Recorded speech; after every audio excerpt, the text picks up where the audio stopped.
우리에게 주신 하나님의 말씀 누가복음 8장입니다. 누가복음 8장 19절부터 21절까지 말씀입니다. 제가 봉독하도록 하겠습니다. 예수의 어머니와 그 동생들이 왔으나 무리로 인하여 가까이 하지 못하니 어떤 이가 알리되 당신의 어머니와 동생들이 당신을 보려고 밖에 서 있나이다. 예수께서 대답하여 이르시되 내 어머니와 내 동생들은 곧 하나님의 말씀을 듣고 행하는 이 사람들이라 하시니라. 아멘. 사방이 이슬람 국가로 쌓여 있는 이스라엘은 그만큼 철저하게 지킬 수밖에 없는 지역입니다. 그래서 테러가 빈번하게 일어나고 또 그 예방 또한 철저하게 하는 것을 보았습니다. 여러분, 여행객이라 할지라도 이스라엘을 출국할 때면 혼자 온 사람들은 굉장히 까다롭게 보안 검색을 합니다. 왜냐하면 여행객의 경우 보통 가족과 함께 오기 때문에 혼자 왔다 하면 테러리스트일 가능성이 더욱 있다고 보기 때문에 그래요. 적어도 가족과 함께 왔다면 테러리스트일 가능성이 낮다고 보는 거죠. 저도 이스라엘에 혼자 갔을 때 아부다비 공항에서 출발하려는데 아니지 텔아비브지. 보안 검색을 엄청 깐깐하게 하더라고요. 신발 밑창까지 다 보더라고요. 근데 이번에 아내와 같이 갔을 때는 비교적 검색이 수월한 게이트로 이렇게 나왔었습니다. 여러분, 우리에게 가족은 어떤 의미입니까? 휴가 갈 때 꼭 함께 가는 사람들입니까? 하나님께서 세상을 창조하시고 인간을 창조하신 후에 제일 먼저 가정을 만들어 주셨습니다. 그만큼 인간관계에 있어서 가정이 차지하고 있는 비중은 가장 먼저가 되어야 할 것입니다. 오늘 우리의 가족의 개념은 어떻습니까? 예전 박정희 대통령 시대에 어떤 사람이 외국에 나갔다가 귀국길에 오자마자 공항에서 체포되었습니다. 그 이유는 해외에서 이 박정희 대통령 친척이라는 사기를 치고 다녔다는 이유에서였습니다. 그런데 그 사람의 말은 또 달랐어요. 왜냐하면 자기는 박정희 대통령과 같은 박씨라고 얘기했을 뿐이라는 거예요. 밀양 박씨면 밀양 박씨라고 했다는 거죠. 같은 성, 패밀리 네임을 이야기하니 외국인들은 그들의 개념이 같은 패밀리 네임은 친척이구나, 가족이겠구나 이렇게 오해한 것이 자기 잘못이 아니라는 거예요. 말이 맞죠. 그래서 그렇게 그냥 풀려났다는 겁니다. 여러분, 동성동본에 대한 우리나라나 그 개념이 강하지 외국에서는 패밀리 네임 하면은 친척이나 가족으로 생각하니 그런 오해가 생긴 겁니다. 여러분, 20세기까지만 하더라도 우리 사회에서도 가족 개념은 어느 정도 친척이 포함되어 있었다면은 오늘날은 거주지가 같은 사람만 가족에 포함되는 것 같습니다. 그러나 여러분, 그 범위가 크든 넓든 어떻든 간에 가족이 주는 친밀함과 가까움은 어느 시대나 동일할 것입니다. 오늘 본문에서도 예수님의 가족이 등장합니다. 예수님의 육신의 어머니 마리아와 마리아에게서 태어난 동생들이 예수님께서 가르치던 현장에 나타난 것입니다. 그리고 누군가 밖에서 예수님께 말합니다. 당신의 어머니와 동생들이 당신을 보러 밖에 서 있나이다. 자, 여러분, 보통 이런 일이 있으면은 어떻게 합니까? 지금 좀 바쁘니까 따로 다른 데로 모시거나 아니면은 무리로 인해서 가까이 오지 못한다고 하니까 좀 길을 좀 내달라고 하면서 데려오라 말했을 겁니다. 그런데 예수님의 대답은 의외였습니다. 21절 보시면 예수님께서 대답하여 이르시되 내 어머니와 내 동생들은 곧 하나님의 말씀을 듣고 행하는 이 사람들이라 하시니라. 여러분, 이 말을 들은 사람들은 혹은 예수님을 어머니도 가족도 없이 자기 일만 중요한 어떻게 보면 좀 비인간적인 분으로 오해하실지도 모르겠습니다. 가족이 왔음에도 단지 가르치고자 하는 교훈의 재료로 삼은 게 아닌가 이렇게 생각하실 수 있는데 여러분, 그것은 오해입니다. 예수님은 가족을 돌보지 않는 사람이 아니었습니다. 마태복음 13장에 보면은 예수님의 동생들의 이름이 나옵니다. 예수님께서 회당에서 가르치실 때 고향에서 가르치셨는데 놀라운 권세와 능력을 이상히 여겼던 사람들의 입에서입니다. 마태복음 13장 55절 56절 이렇게 기록되어 있습니다. 이는 그 목수의 아들이 아니냐? 그 어머니는 마리아, 그 형제들은 야고보, 요셉, 시온, 유다라 하지 않느냐? 그 누이들은 다 우리와 함께 있지 아니하냐? 그런즉 이 사람의 이 모든 것이 어디서 났느냐 하고. 자, 여러분 이 구절에서 예수님의 남동생 이름 4명이 나오죠. 야고보, 요셉, 시몬, 유다입니다. 그리고 그 누이들이라고 얘기해요. 누이라고 얘기하고 누이들이라고 얘기합니다. 그러면 복수형인이 최소 2명 이상입니다. 그럼 여러분 어떻게 됩니까? 마리아가 낳은 예수님의 육신의 동생은 최소 6명 이상이라는 겁니다. 그 이상 될 수 있다는 거죠. 예수님은 그 가족의 생계를 책임지기 위해서 공생의 전까지 목수일을 통해서 가족을 부양했습니다. 또한 예수님께서 십자가상에서 마리아를 요한에게 부탁하는 장면을 생각해 볼 때 가족에게 정이 없거나 나 몰라라 하는 분이 아님을 알 수 있습니다. 예수님은 단지 이 상황을 통해서 예수님의 제자로 사는 방법을 보여주고자 하시는 것입니다. 나의 진정한 가족은 하나님의 말씀을 듣고 행하는 자가 바로 나의 가족이라는 것입니다. 여러분 그렇게 말할 수 있는 것은 오히려 가족에 대한 깊은 사랑과 신뢰를 품고 있기 때문에 그런 친밀하고 사랑하는 그런 나의 가족이 되어라고 우리를 초대하는 말씀인 겁니다. 여러분 오늘 우리가 살아가는 목적이 무엇입니까? 좀 더 가지려고, 좀 더 큰 것을 차지하려고, 좀 더 넓은 평수로 가려고 많은 사람들이 그렇게 살아갑니다. 어쩌면 교회도 마찬가지라고 생각하십니까? 좀 더 큰 주차장, 좀 더 큰 예배당, 좀 더 큰 것으로 이동하고자 합니다. 우리 전도회실도 각 전도회마다 하나씩 다 있었으면 좋겠죠. 그러나 여러분 물론 생활이 편리하고 쾌적한 것은 부인할 수는 없습니다만은 그러나 여러분 그러한 것이 우리의 최종 목표는 아니라는 겁니다. 하나님께서 우리를 흠도 티도 없는 온전하고 영광스러운 하나님의 교회로 세워지기를 소망하십니다. 우리 각 개인이 성전된 것을 기억하며 하나님께서 나 하나에게 다가와 주시고 깨우쳐 주시고 교회로서 머리 대신 예수 그리스도의 지체로서 그렇게 세워가기를 원하시는 것입니다. 여러분 이 목표는 우리가 죽는 날까지 완벽하게 이룰 수는 없지만 우리는 계속해서 이 길을 걸어가야 됩니다. 오늘 예수님의 말씀은 결국 우리를 예수님의 가족으로 부르셨다는 것입니다. 그러나 여러분 이 예수님의 초청과 별개로 우리가 예수님의 가족답게 사는 것은 여전히 어려운 문제입니다. 여러분 예수님의 가족이 되는 방법이라고 하니 좀 오해가 생길 소지가 있습니다. 하나님의 말씀을 듣고 행하는 사람이 내 가족이다 하셨으니까 이게 무슨 개인의 의지 문제나 혹은 행위 문제로 생각하실 수 있습니다. 여러분 유교의 제자는 공자의 말을 듣고 끝까지 지키고자 하는 자세가 있을 때 공자의 제자라고 할 것입니다. 공자의 직계 제자였던 자로가 위나라에 있을 때 위나라 신하로 일할 때 정변이 일어납니다. 평소 그의 올곧은 성격을 알던 공자가 자로의 목숨이 위험할 것이라고 예상을 했었고 그 예상대로 자로는 항복하거나 타협하지 않고 죽임을 당했습니다. 그가 처음 공자를 따르기 전에는 학문이 필요 없다 생각하여서 공자를 우습게 여기고 난폭하게 굴었지만 차츰 공자의 인품과 예를 베품으로써 자로가 감화되어 갔습니다. 그리고 마침내 그의 제자가 됩니다. 사람들이 이렇게 우락부락하고 체격 좋고 성격 괄괄했던 자로가 공자의 제자로 들어가서 완전히 감화된 모습을 보자 공자의 대적자들도 공자를 새롭게 보았다는 기록이 있습니다. 여러분 그럼 예수님의 가르침을 그렇게 따르면 예수님의 가족이 될 수 있다는 말입니까? 아닙니다. 우리가 예수님의 가족이 되는 길은 하나입니다. 한밤중에 예수님을 찾아왔던 니고데모 바리새인이었지만 예수님의 말씀에 깊이 감화되어 있었습니다. 그래서 예수님의 가르침과 행하는 표적으로 말미암아 예수님이 하나님으로부터 오신 선생인 줄 안다면서 그 밤에 예수님을 찾아온 겁니다. 이때 예수님은 니고데모에게 거듭남에 대해서 말씀하십니다.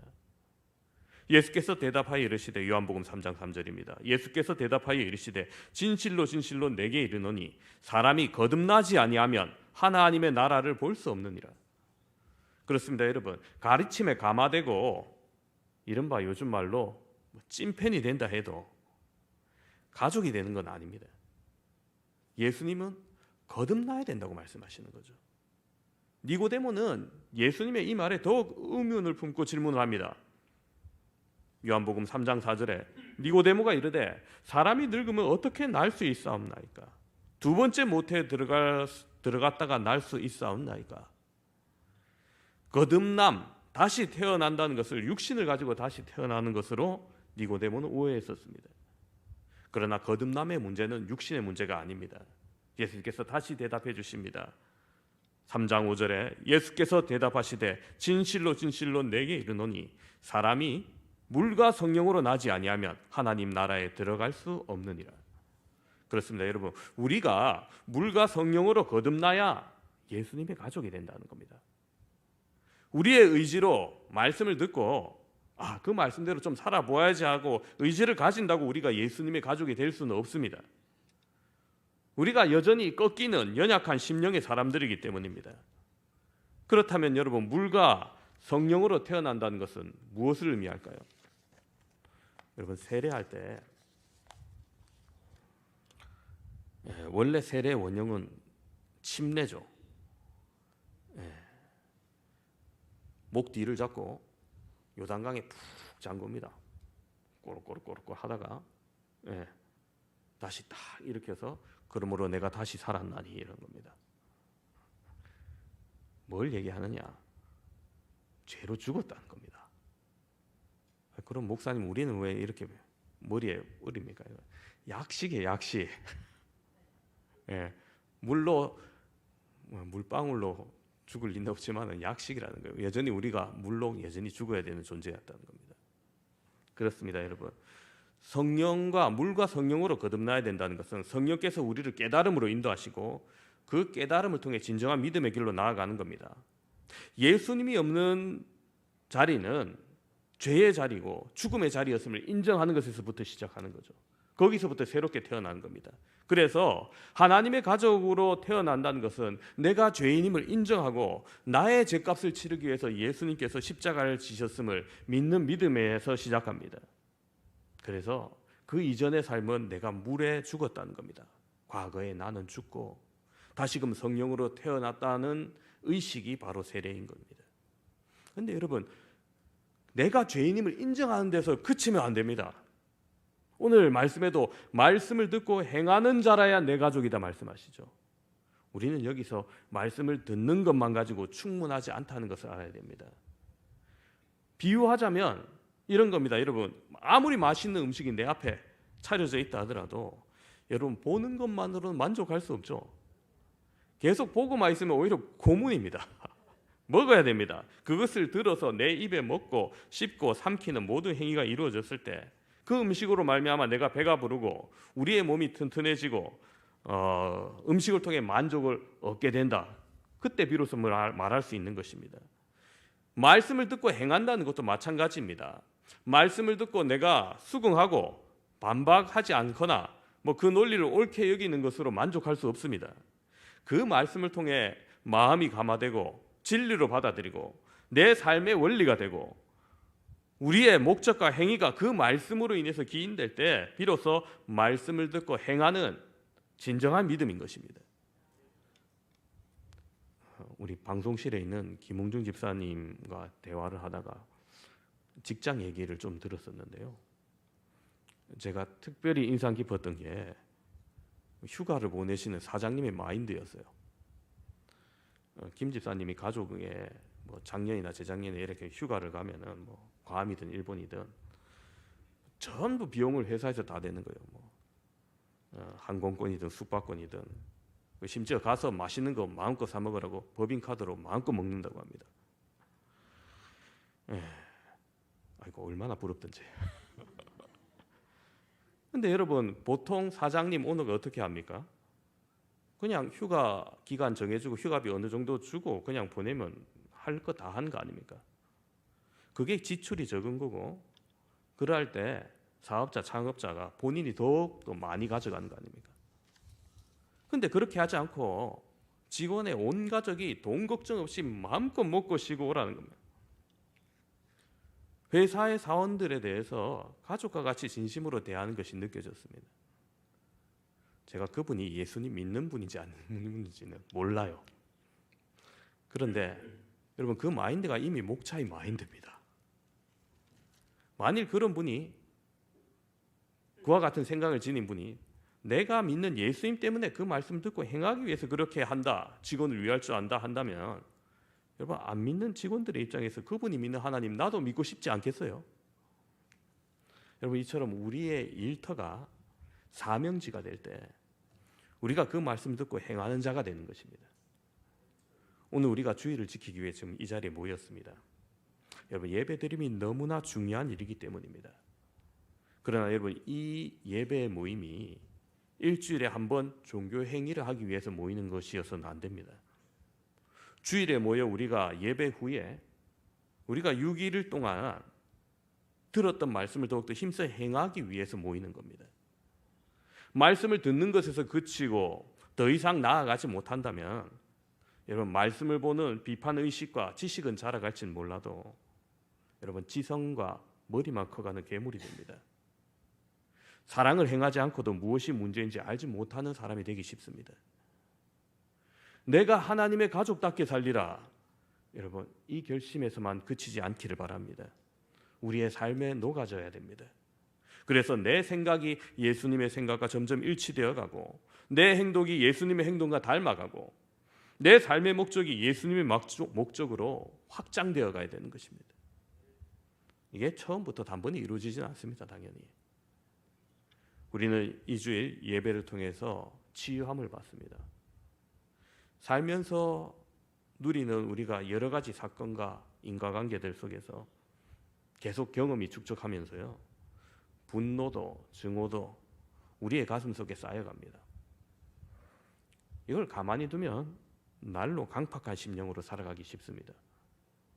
그러나 우리가 주님 앞에 나아갈 때 오늘 우리에게 계시해 주시는 이 말씀을 통해서 하나님의 마음을 알아가고 그분의 성품을 느끼고 우리를 향하신 그 은혜를 경험할 때 증오가 능록듯이 녹고 분노가 사그러져 가고 강팍하던 우리의 심령이 더욱더 자유함을 얻게 되는 것입니다. 여러분, 그래 할 때 우리가 더욱더 그 치유함을 받은 마음으로 이제 다른 이들의 상처를 돌아볼 수 있습니다. 그래서 처음부터 완성되지 아니했다 할지라도 혹 믿음 없이 교회를 다니다가도 말씀을 통해서 우리의 마음에 상처가 줄어들고 나약한 마음이 굳게 하시는 그 하나님의 사랑을 경험하고 우리의 연약함을 감싸시는 그분의 부드러움을 느끼게 될 때 우리가 점점 하나님의 가족답게 변하는 것입니다. 예수님이 오시기 전에 구약시대 예레미야 선지자는 하나님의 진노를 예언하며 예루살렘의 멸망을 예언했습니다. 여러분이 혹시 선지자로 부름받았다면 어떤 내용을 선포하면 좋겠습니까? 보통 그렇지 않겠어요? 하나님의 구원을 선포하고 평강을 선포하고 회복이나 기쁨이나 안식을 선포하는 것이 좋을 것 같습니다. 그런데 예레미야 선지자가 전해야 할 내용은 하나님의 진노와 심판이었습니다. 물론 예레미야는 보통 사람들과 같이 평안을 말하고 싶고 조국 이스라엘이 지속하기를 원하고 심판받지 않기를 원합니다. 그러나 그의 입에 주시는 하나님의 말씀은 멸망과 심판이었습니다. 계속된 그들의 우상 숭배와 죄악으로 인해서 하나님께서 징계를 결정하셨습니다. 그것을 전하며 멸망을 바라보는 예레미야의 심정은 어떨까요? 조국이 폐허가 되고 동포가 짓밟히고 여자와 어린아이까지 비참한 죽음을 당하는 그 모습 속에서 선지자의 번민은 계속됩니다. 예레미야 8장은 그 번민 속에서 예레미야가 기도하는 모습이 나타납니다. 8장 21절 22절 보면 딸 내 백성이 상하였으므로 나도 상하여 슬퍼하며 놀라움에 사로잡혔도다. 길르앗에는 유황이 있지 아니한가? 그곳에는 의사가 있지 아니한가? 딸 내 백성이 치료를 받지 못함은 어찌 됨인고?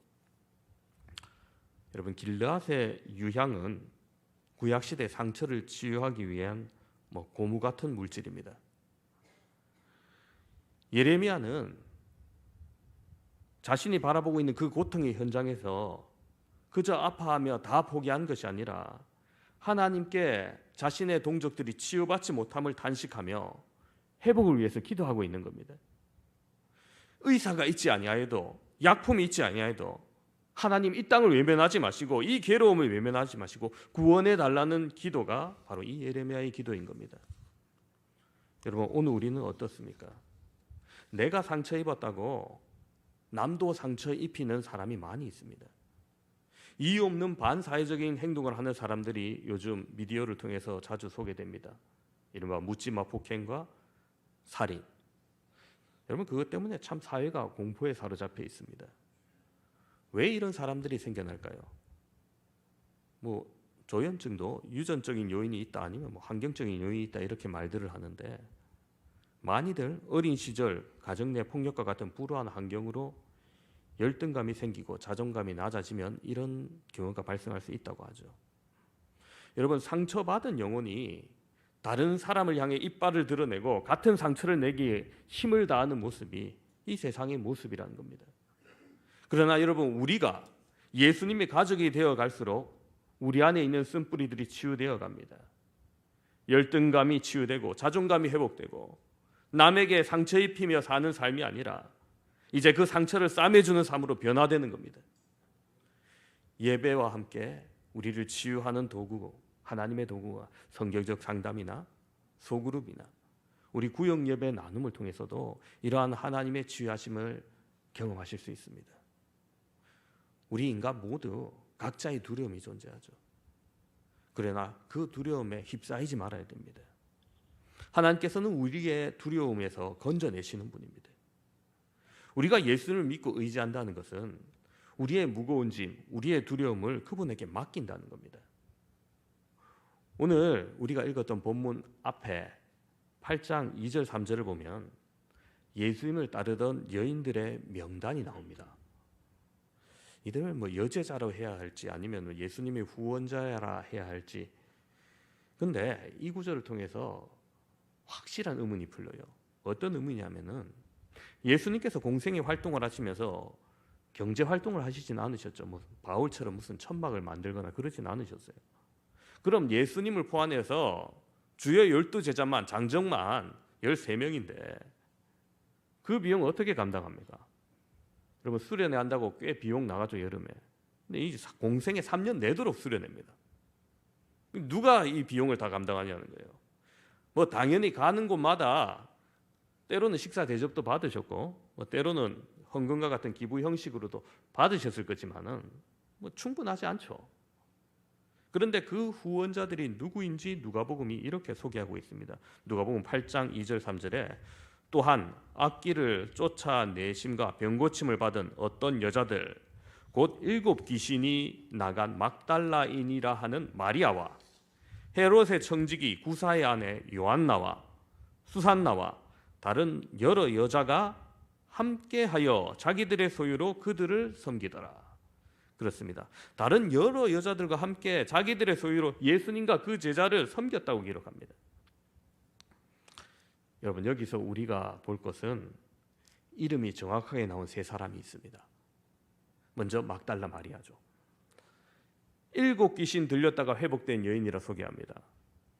여러분, 거라사 광인도 군대 귀신으로 말미암아 비참한 삶을 살았죠.